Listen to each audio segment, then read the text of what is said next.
Hello bachchon, let us see the question. The question states that a compound microscope consists of an objective of focal length 1 centimeter and an eyepiece of focal length 5 centimeter. An object is placed at a distance of 0.5 centimeter from the objective. What should be the separation between the lenses so that the microscope projects an inverted real image of the object on a screen 30 centimeter behind the eyepiece?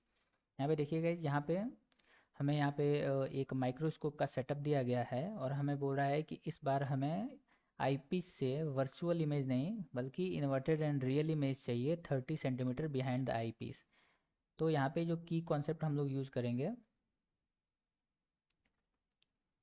की concept जो हम लोग use करेंगे वो है compound microscope. Okay, compound microscope. तो यहाँ पे सीन कुछ ऐसा है कि ये मान लेते हैं एक्सिस है, ये ऑब्जेक्टिव है और ये आईपीस है। हमें दे रखा है कि आईपीस का जो फोकल लेंथ है एफ ई की वैल्यू, वो हमें आईपीस की फोकल लेंथ 5 सेंटीमीटर दे रखी है और ऑब्जेक्टिव का फोकल लेंथ हमें यहाँ पे 1 सेंटीमीटर दे रखा है और साथ में हमें ये दे रखा है कि ऑब्जेक्ट को ऑब्जेक्टिव से 0.5 सेंटीमीटर की डिस्टेंस पे रखते हैं।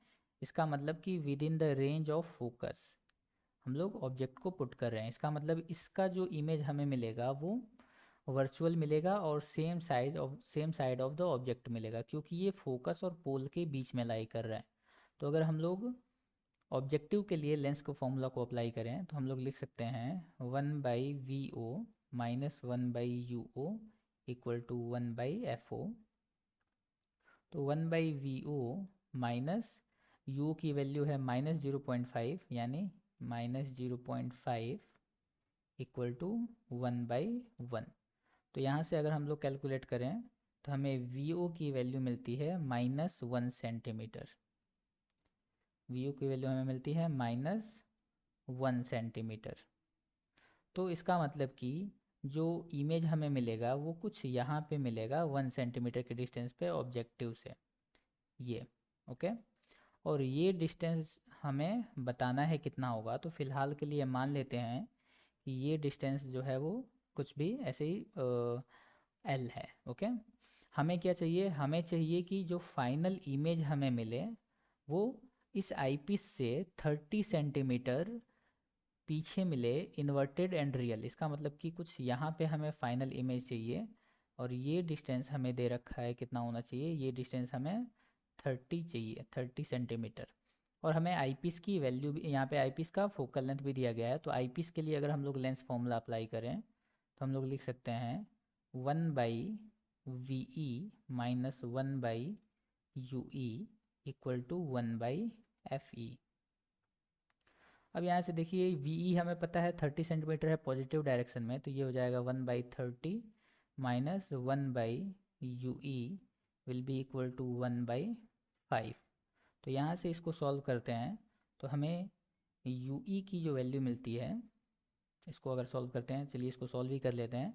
इसको राइट हैंड साइड शिफ्ट करते हैं और इसको 1/5 को लेफ्ट हैंड साइड ले आते हैं, तो ये हमें मिलता है 1/UE इक्वल टू 1/30 माइनस 1/5।